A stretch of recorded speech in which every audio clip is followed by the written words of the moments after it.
오늘은 성경개관 제19강입니다. 왜 요나는 다시스로 도망가려 했을까? 이 질문을 가지고 요나서에 대해서 살펴보도록 하겠습니다.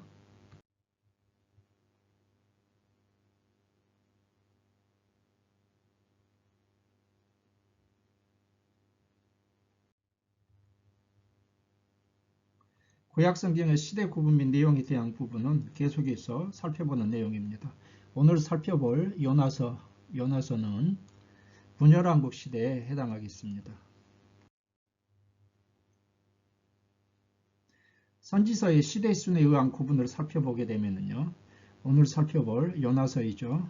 요나서 이 부분이고요. 지금 분열왕국 시대에 해당하고 있습니다.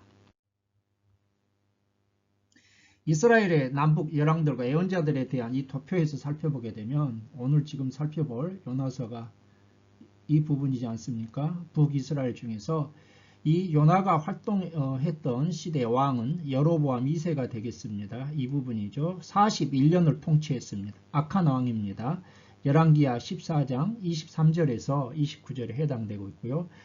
이때 당시 왼쪽으로 가게 되면 남유다의 왕은 우시야 왕이 되겠고요. 52년을 통치했고 그래도 비교적 선한 왕입니다. 그리고 이때 당시 주변 열강들을 보게 되면은 살마네스라고 살마네스 4세 이쯤 해당되겠습니다. 오바다에서 말라기까지 선지자들의 활동의 지도에서 살펴보게 되면 지금 이들이 해당되는 부분이 북쪽 이스라엘이고요. 그리고 이쪽 요나가 해당되겠습니다. 밑에 파란 부분은 남쪽 유다의 선지자들이죠. 요나서의 개요를 살펴보도록 하겠습니다. 요나서의 책 이름은 무엇일까요? 요나 선지자의 이름인데 요나는 비둘기라는 뜻이 되겠습니다. 두 번째로 저자 및 기록 연대를 살펴보게 되면 저자는 1장 1절에 아미떼의 아들 요나로 되어 있습니다. 요나는 이스라엘 왕 여로보암 2세 때 북이스라엘에서 활동했고요. 유다는 우시야 왕이 해당되겠습니다. 요나, 아모스, 호세아는 북쪽 이스라엘의 선지자들이며 여로보암 2세 때의 인물들의 동시대 인물들입니다. 요나는 예수님의 고향인 나사렛에서 3마일 정도 떨어진 가드 헤빌 출신이고요. 기록 연대를 살펴보게 되면 요나가 본서에 기록된 사건들을 체험하고 니느웨에서 북이스라엘로 돌아온 직후인 BC 760년경으로 추정해 볼 수 있겠습니다. 기록 배경 및 특징을 살펴볼까요? 요나 선지자가 활동하던 여로보암 2세 때 남쪽 유다는 우시야라고 했습니다. 다윗과 솔로몬 시대 이후 북이스라엘의 황금기입니다. 그래서 영토를 해보겠습니다. 오른쪽 지도를 살펴보게 되면은 이쪽이 이제 북이스라엘과 남유다의 경계선인데요. 북이스라엘이 북쪽 하맛 어기로부터 아래까지 다 이렇게 광대한 영토를 차지했고 남유다도 우시야 왕 때인데 바로 거대한 영토를 차지하고 있습니다. 그래서 솔로몬 시대 이후 북쪽 여로보암 2세, 남쪽 우시야 왕까지 가장 거의 솔로몬 시대 영토를 다 회복했고요. 이렇게 이들이 영토를 회복할 수 있었던 이유는 이제 주변국 아수르가 쇠약해져 있었기 때문이겠죠. 그래서 영토를 회복했고요. 그러다 보니까 또한 풍요와 번영을 누리게 되었습니다. 그래서 북쪽도 그렇고 남쪽도 풍요와 번영을 누리는데 이제 문제가 되겠습니다. 무엇일까요? 선민의식에 젖어 있었다는 것입니다. 이스라엘은 선민의식에 젖어서 이방인에 대한 무조건적인 경멸의식을 가지고 있었고요. 특별히 이스라엘의 잠재적 위협 세력인 아수르에 대한 경멸의식이 가장 강했습니다. 이에 하나님은 이스라엘 백성들과 같이 배타적인 선민의식에 젖어 있는 요나를 아수르 니느웨로 보내 심판의 메시지를 전하고 그들이 회개함으로 구원 얻는 역사를 직접 체험하게 하십니다. 하나님은 이스라엘뿐만 아니라 세계 만민에 대한 구원 계획을 가지고 계신 사랑과 인애의 하나님이심을 말씀하시므로 배타적인 선민의식을 버리고 세계 만민에 대한 선민으로서의 선교 사명을 수행하도록 하기 위해서 본서를 기록하고 있습니다. 그리고 요나서에서 특별한 점은요. 요나가 경험한 물고기 뱃속에서의 사건은 예수님의 죽음과 부활에 대한 예표가 되겠습니다. 예수님은 표적을 요구하는 바리새인들에게 요나의 표적밖에 보일 표적이 없다고 하시면서 요나가 큰 물고기 뱃속에 있었던 것 같이 인자도 밤낮 사흘을 땅속에 있으리라 그렇게 마태복음 12장 38절에서 41절, 누가복음 11장 29절에서 30절을 이렇게 말씀을 하셨습니다. 예수님은 요나 사건을 메시아의 표적으로 인용하신 것이죠. 핵심 주제는 무엇입니까? 세계 만민에 대한 하나님의 인애 4장 10절 11절이 되겠습니다. 그리고 요나서에 나타난 그리스도는 요나가 뱃속에 3일 밤낮으로 있었던 것처럼 예수님의 십자가 죽음과 부활입니다. 그래서 요나서는 이제 계속 살펴보겠지만 분량은 4장밖에 되지 않지만 예수님에 대해서 가장 예표적으로 잘 보여주고 있는 그러한 책이 요나서라고 할 수 있겠습니다. 기본 구조는 보게 되면 요나의 도피와 회개, 전반부 1장에서 2장이죠. 그리고 3장과 4장은 요나의 선포와 불평에 대한 내용이 되겠습니다. 자, 이제 요나서의 내용에 대해서 한번 살펴보겠습니다. 1장과 2장은 전반부로서 요나의 도피와 회개에 대한 내용입니다. 먼저 1장은 도망가는 요나에 대한 내용이 되겠습니다. 요나는 아수르의 수도 니느웨로 가서 말씀을 선포하라 이란 하나님의 말씀을 듣고 여호와의 얼굴을 피해 어디로 도망갑니까? 다시스로 가는 배를 타기 위해서 욥바로 도망갑니다. 욥바로 도망가서 다시스로 가는 배를 타게 되죠. 그러나 여호와께서 큰 바람을 바다 위에 내리시자 배에 탄 모든 사람들의 생명이 위태로워지고 사공들은 이 재앙에 누구로 말미암는지 알아보기 위해서 제비를 뽑아 요나가 뽑히게 됩니다. 요나로부터 자초지종을 전해 들은 선원들은 요나를 살리기 위해 힘쓰고 있었지만 결국 요나는 바다에 던져지고 하나님께서는 큰 물고기가 요나를 삼키게 하심으로 요나는 밤낮 3일을 물고기 뱃속에 있게 되는 그러한 내용이 되겠습니다. 자, 여러분 이 지도를 보게 되면은요, 지금 이스라엘이 있는 데가 어디입니까? 이스라엘 수도 사마리아죠, 여기가. 그리고 사마리아에서 하나님께서 어디를 가라고 했어요? 아수르가 지금 아수르 니느웨가 여기지 않습니까? 그러니까 원래 요나가 하나님의 부르심에 순종하게 되면은 이 사마리아에서 북동쪽으로 다메섹을 거쳐서 이렇게 해서 지금 이쪽으로 이렇게 해서 쭉 가서 니느웨로 올라가야 되지 않습니까? 그런데 지금 요나는 어디로 도망갑니까? 정반대 방향이에요. 욥바가 여기에 있죠. 욥바가 여기에 있습니다. 자, 오른쪽 지도를 보게 되면 왜 욥바로 갔습니까? 다시스, 이 다시스로 도망가기 위해서. 그래서 이곳 욥바에서 다시스는요, 이 니느웨 방향하고는 정반대 방향으로 지금 요나가 여호와의 낯을 피해서 멀리 지금 도망가고 있는 그러한 상황에 대한 지도가 되겠습니다.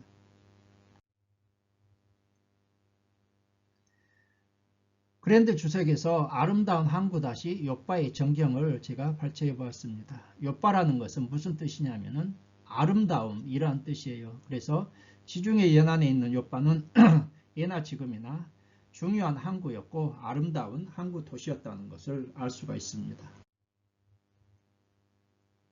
자, 여러분 그렇다면 요나는 왜 다시스로 도망가려 했을까?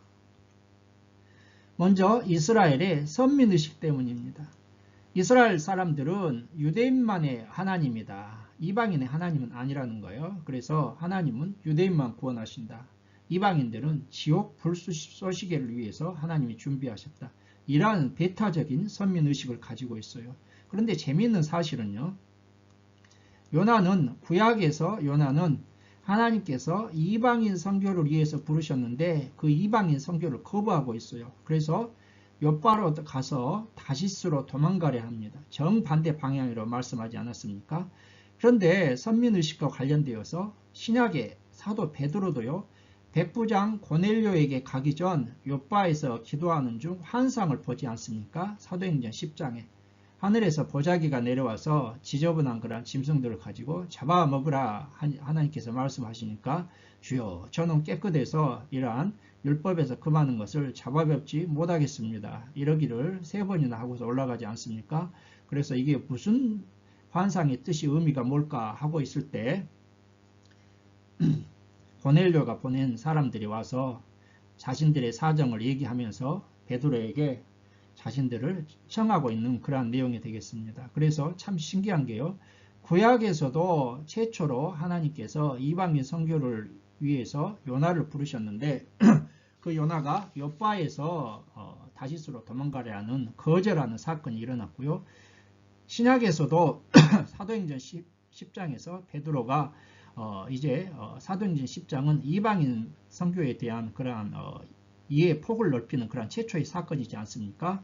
그런데 이 베드로도 욥바에서 이렇게 선민의식을 가지고 거부하다가 하나님께서 환상을 통해서 다시 깨닫게 해주신 그러한 재미있는 욥바가 이러한 장소라는 것을 제가 이번에 새롭게 발견하게 되었습니다. 그러나 왜 요나가 또 다시스로 도망가려 했냐면 아수르는 이스라엘을 침략한 적국이라는 것입니다. 아수르 왕 살마네셀 3세 이 사람은요 활발한 정복 전쟁을 벌였던 사람이에요. 그래서 BC 853년에 이스라엘과 아합을 비롯한 이제 이 사람들은 수리아 지역의 그러한 여러 연합군과 카르카르라는 지역 카르카르에서 전투를 벌였고요. 그리고 BC 841년 북쪽 이스라엘 왕 예후로부터 조공을 받았다는 그런 아수르의 기록이 있습니다. 이것을 봤을 때 아수르가 나중에 이제 BC 722년에 아수르가 북쪽 이스라엘을 멸망시키는데 그래서 아수르는요 이스라엘을 계속 침략하고 괴롭히는 적국이라는 것입니다. 이러한 적국에 가서 이들을 회개케 하기 위해서 하나님의 말씀을 전하라 이렇게 하니까 요나는 이러한 선민의식과 적국이라는 것에 대한 인간적 감정 때문에 여호와의 얼굴을 피해서 3절 최대한 멀리 도망가고자 그렇게 하고 있습니다. 요나는 적국이고 선민의식에 젖어 있으면서 자신들을 괴롭히는 아수르가 구원받는 것이 싫었다는 것입니다.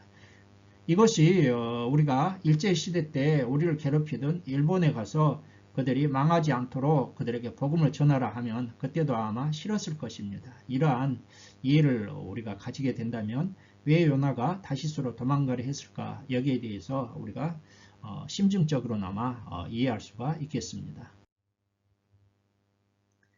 요나가 배에서 바다에 던져지는 이 상황은 예수 그리스도의 그러한 상황에 대한 예표라고 이것은요 김명현 박사가 성경과학 아카데미 유튜브 제12강 과학과 예언이라는 그 부분에서 중간 부분에 가게 되면 요나와 예수 그리스도에 대한 그 부분을 언급하고 있는데 거기에서 제가 발췌했습니다.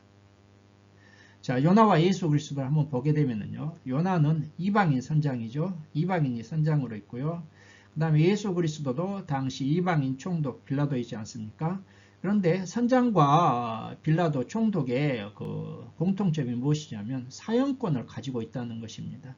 선장도 배가 출항하는 순간부터 선장이 절대적인 권한, 선장의 지시에 따르지 않으면 사형까지 시킬 수 있는 그런 위기 시에는 사형까지 총으로 쏠 수 있잖아요.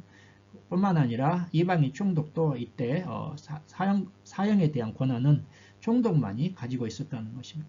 히브리인 상객으로서 요나가 있다면 예수님, 히브리인 예수님이죠. 그리고 제비 뽑았습니다. 그리고 예수님은 재판을 받으셨고요. 제비 뽑아 바다에 던져졌는데 재판받아 십자가에 처형됐고 그리고 요나가 바다에 던져지자 폭풍이 그치게 됩니다. 예수님이 십자가에 처형당하시자 세상의 구원이 이루어지지 않습니까? 그래서 배라는 세상을 상징하는 배에 그리고 로마 제국을 상징하는 그곳에 요나와 예수 그리스도 그래서 요나가 배에서 바다에 던져지는 이 상황이 예수 그리스도의 상황에 대한 예표라고 그렇게 해석하고 있더군요. 자 여러분 그러면 물고기 뱃속에서 요나가 밤낮 3일을 지낸 그러한 의미는 무엇일까요? 1장 17절을 보게 되면 여호와께서 이미 큰 물고기를 예비하사 요나를 삼키게 하셨으므로 요나가 밤낮 3일을 물고기 뱃속에 있으니라. 요나는 물고기 뱃속에서 하나님께 가장 안전하게 보호를 받았다는 것입니다. 참 우리가 여러분 하나님께서 보호해 주시 않았다면 물고기 뱃속에서 큰 물고기 뱃속에서 3일 밤낮을 있으면서 사람이 어떻게 되겠어요? 소화가 돼버려야죠. 소화가 돼야 되는데 소화가 되지 않았고요. 그 다음에 이 기간을 통해서 요나는 회개하면서 장차 아수르에 가서 니느웨에 가서 복음을 전할 기도로 그렇게 준비를 했다는 것입니다. 그런데 이것은요, 예수 그리스도의 죽음과 부활에 대한 예표라는 것입니다. 마태복음 12장 38절에서 41절에 예수님께서 뭐라고 말씀하셨습니까? 요나의 표적밖에는 보일 표적이 없다. 요나가 밤낮 사흘 동안 큰 물고기 뱃속에 있었던 것 같이 인자도 밤낮 사흘 동안 땅속에 있으리라. 그래서 요나가 밤낮 사흘 동안 큰 물고기 뱃속에 있다가 나중에 하나님께서 그를 토해내게 하시잖아요. 그래서 세상 밖으로 나오게 되는데 이것이 바로 이 요나의 표적이 예수님이 밤낮 사흘 땅속에 계시다가 부활하실 것에 대한 예수 그리스도의 죽음과 부활에 대한 가장 강력한 예표가 된다는 것입니다. 예수님이 요나의 표적 밖에는 요나의 표적이 가장 강력한 예수 그리스도의 죽음과 부활에 대한 예표이고 예수 그리스도가 메시아가 되시는 예표라는 것을 이걸 통해서 말씀하고 계신 것입니다. 이제 2장을 살펴볼까요? 2장은 회개하며 기도하는 요나의 모습입니다. 요나는 물고기 뱃속에서 3일을 꼼짝 못하고 있으면서 하나님께 회개하며 감사와 찬양, 제헌신의 기도를 하였고요. 하나님께서 물고기에게 말씀하시자 요나를 육지에 토해내게 됩니다. 2장 10절 말씀을 보게 되면 여호와께서 그 물고기에게 말씀하시매 요나를 육지에 토하니라. 자, 여러분, 그렇다면 요나가 2장에서 이제 기도를 하는데 우리는 지금까지 이것을 요나의 회개 기도다. 그래서 금방 말씀드렸던 것처럼 감사, 찬양, 제헌신의 기도를 하였다. 이게 일반적으로 우리가 이해할 수 있는 그런 2장 요나의 기도인데요. 그런데 김명현 박사가 성경과학 아카데미에서 12강 과학과 예언 요나의 예수 그리스도 이 부분에서 다른 의미에서 이것을 해석하고 있는 것을 그 의미가 있어서 소개해 드립니다. 요나의 기도의 의미가요, 예수님의 고난을 순서대로 표현한 기도라는 것을 성경학자들이 세세히 한번 주의 깊게 살펴보니까 단순한 기도가 아니라 이 기도가 요나의 물고기 뱃속에서 하는 기도가 예수님의 고난을 순서대로 표현한 기도다. 그러한 의미가 있다, 중요한 의미가 있다고 해서 제가 여기에 소개해 드리겠습니다. 자, 2절을 보게 되면 내가 받는 고난이다. 이렇게 나오는데요. 이것은 그리스도의 고난이라는 것이에요. 그리고 소울의 뱃속에서 요나가 부르짖습니다. 이렇게 했을 때요. 소울의 뱃속에서 부르짖는 처절한 부르짖음은 예수님의 겟세마네 동산에서 땀방울이 핏방울이 되도록 부르짖었던 그 기도라는 것입니다. 그리고 3절에서 깊음 속 바다 가운데 하나님께서 던지셨다. 큰 물결이 내 위에 넘쳤습니다. 이것은 예수님의 체포되심, 대제사장의 집들에서 체포되셔서 밖에서 도움이 없으면 도저히 빠져나갈 수 없는 그러한 상황이라는 것이죠. 4절 주의 목전에서 쫓겨났다. 유대인 관점에서 주의 목전에서 쫓겨났다는 것은 출교, 하나님께 버림받았다는 그러한 의미잖아요. 그래서 빌라도의 뜰에서 예수님이 재판받는 그러한 모습이다.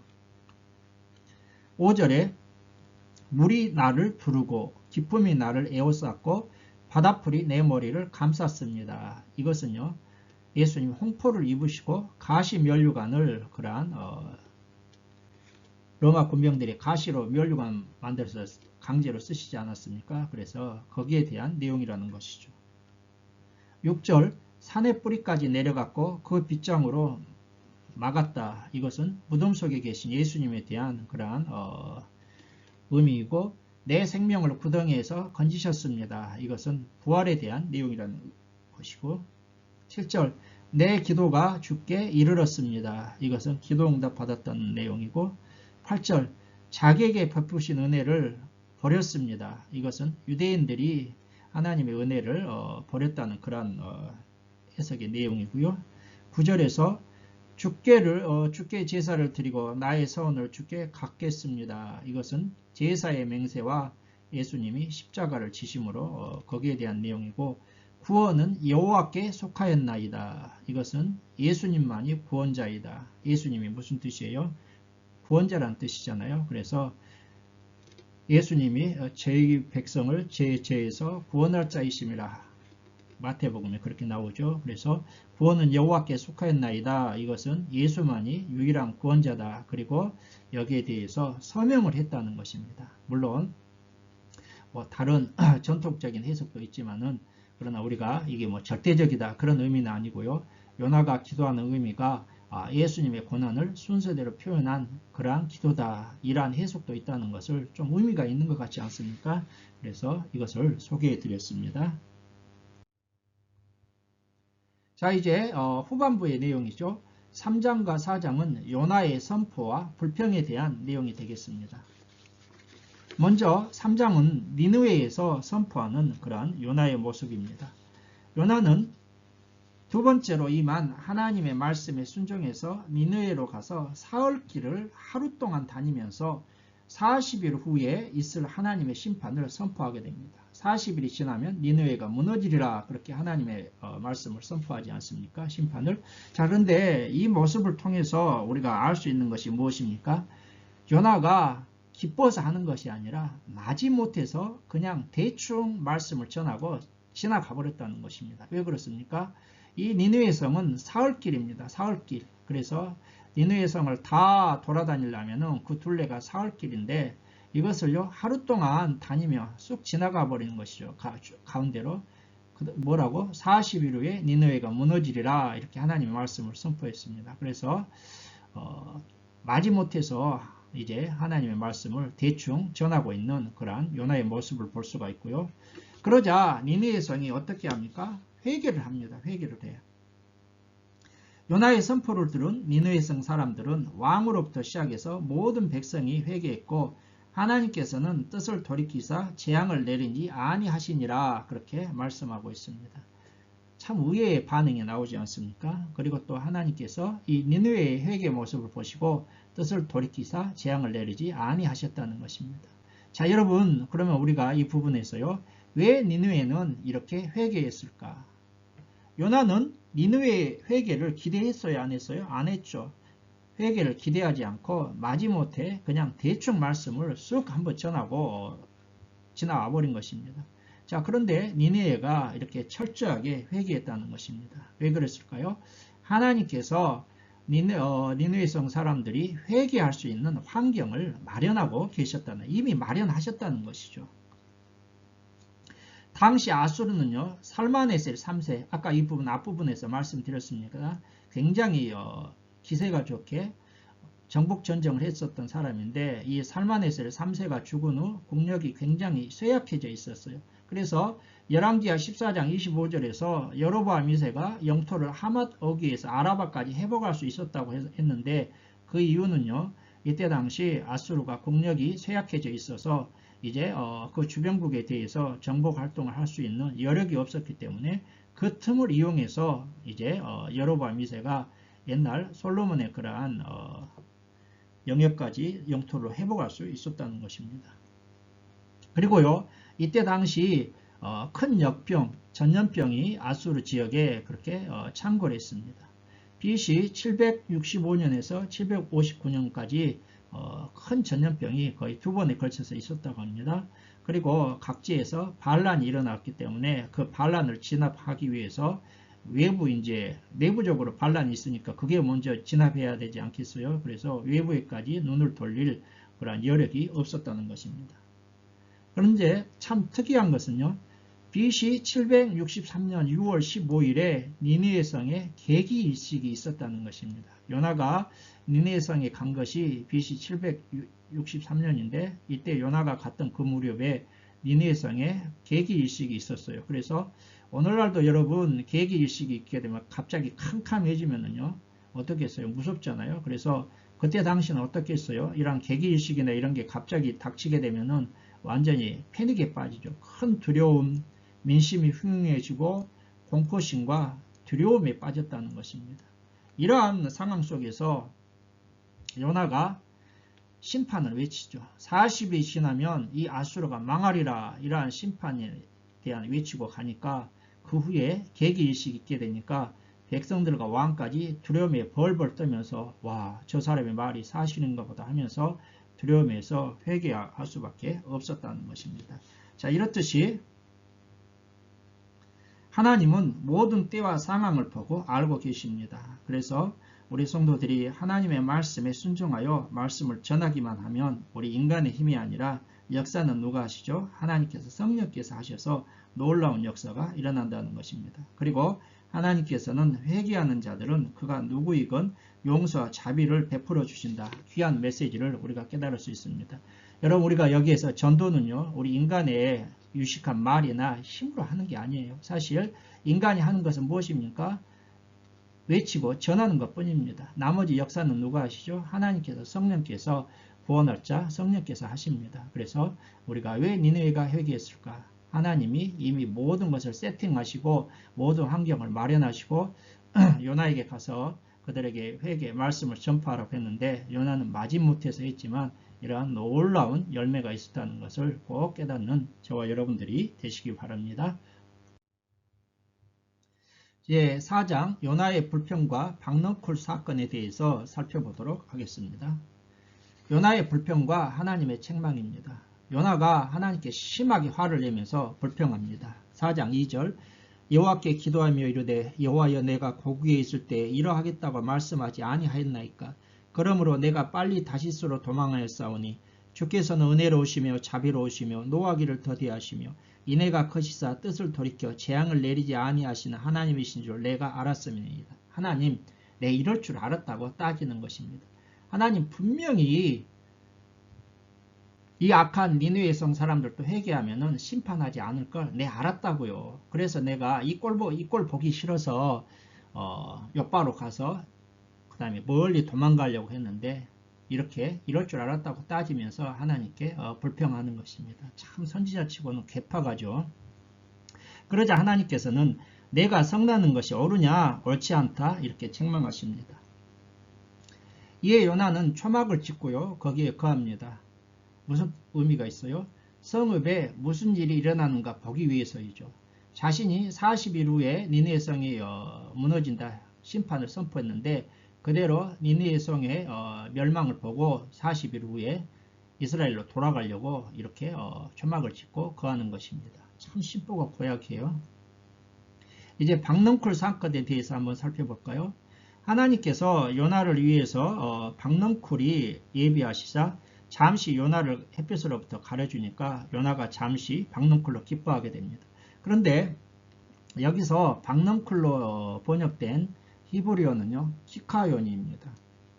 어떤 식물인지 오늘날 정확하게는 알 수가 없어요. 그런데 성경학자들은 이것을 박넝쿨 또는 아주까리, 피마자 있지 않습니까? 오른쪽 사진 그랜드 주석에서 발췌했는데요. 이 잎이 넓은 아마 이쪽 지역에 있던 아주까리 피마자일 것이다. 그렇게 하고 있습니다. 우리 한글 성경은 박넝쿨로 번역했지만 정확하게는 알 수 없다고 합니다. 요나는 박넝쿨로 인해 잠시 기뻐했습니다. 그런데 하나님께서 벌레로 갉아 먹어버리게 하시자 이제 어떻습니까? 그리고 또 동풍이 불게 하니까 햇볕은 뜨겁고 동풍 더운 바람은 들어오니까 너무 힘들어가지고 하나님께 죽여 주시옵소서 하고 하나님께 또 따집니다. 그러자 하나님은 니느웨 성은 좌우를 분별하지 못하는 자가 12만명이 되는데 내가 저들을 용서하고 아끼는 것이 합당하지 않냐 그렇게 말씀하고 있습니다. 자, 여러분 여기에서 좌우를 분별하지 못한 자 이것을 우리가 어떻게 이해해야 될까요? 보통 좌우를 분별하지 못하는 자 12만 명이라고 하니까 보통 어린아이가 12만 명이었을 것이다. 그렇게 해석하고 공동 번역 같은 경우에는 어린아이로 이렇게 번역했죠. 그런데 좌우를 분별하지 못한다는 것은요. 기준이 없는 사람들, 율법이 없어서 기준이 없이 자기들 마음대로 살아가는 이방인들. 그래서 여기에서 12만 명은 어린이라고도 볼 수 있지만 이때 당시 니느웨 성에 사는 그러한 총 숫자가 12만 명이었을 것이다. 이렇게 해석할 수가 있다는 것입니다. 자, 여러분 우리가 이 부분을 통해서 깨달을 수 있는 메시지가 무엇입니까? 하나님은 유대인만의 하나님이 아니라 누구의 하나님도 되셔요? 이방인의 하나님도 되시죠. 모든 사람들의 이 땅에 있는 모든 자들의 구원자 하나님이 누구예요? 여호와 하나님이시라는 것이죠. 그리고 하나님은 유대인뿐만 아니라 모든 사람이 구원받기를 원하신다는 것입니다. 디모데전서 2장 4절이죠. 자, 그래서 우리가 이제 요나서를 마치면서 생각해 봐야 될 것은 하나님은 신약 때에만 선교에 관심이 있으신 것이 아니라 구약에도 이렇게 선교에 관심이 있어서 이스라엘 백성들뿐만 아니라 모든 사람들이 구원받기를 원하신다는 것이죠. 그런데 유대인들은 선민의식에 젖어가지고 니느웨뿐만 아니라 이방인들은 지옥 불시시개다 하고 경배하는데 이것이 오늘날 우리가 구원받은 그리스도인들도 이와 같은 잘못을 범할 수 있다는 것입니다. 그래서 요나서는 하나님의 선교와 구원에 관심이 있는 이러한 책이고 요나서를 통해서 우리가 깨달을 수 있는 것은 오직 그 하나님의 구원의 방법은 누구라고요? 예수 그리스도이다. 이것을 꼭 깨닫고 이러한 하나님의 구원과 구원의 그러한 길이신 예수 그리스도에 대해 확신한 저와 여러분들이 되시기를 주의 이름으로 축원합니다. 자, 여러분, 오늘 저는 강의를 시작하면서 왜 요나는 다시스로 도망가려 했을까? 이 질문을 드렸습니다. 이 질문에 대한 해답을 얻으셨습니까? 예, 왜 요나가 다시스로 도망가려 했다고요? 이스라엘이 선민의식에 젖어 있었는데 요나도 선민의식에 젖어 있었고 아수르는 이스라엘을 괴롭히는 적국이었다는 것입니다. 그래서 가급적 멀리 도망가려고 다시스로 가려고 했다. 이렇게 우리가 이해할 수 있겠습니다. 자, 이렇게 해서 오늘 강의를 마칩니다. 그리고 다음 강의에서는 이제 북이스라엘에 다른 활동했던 선지자인 아모스와 호세아에 대해서 살펴보겠습니다. 오늘 강의를 시청해 주신 여러분들께 감사를 드리고 다음 강의에서 찾아뵙도록 하겠습니다. 감사합니다.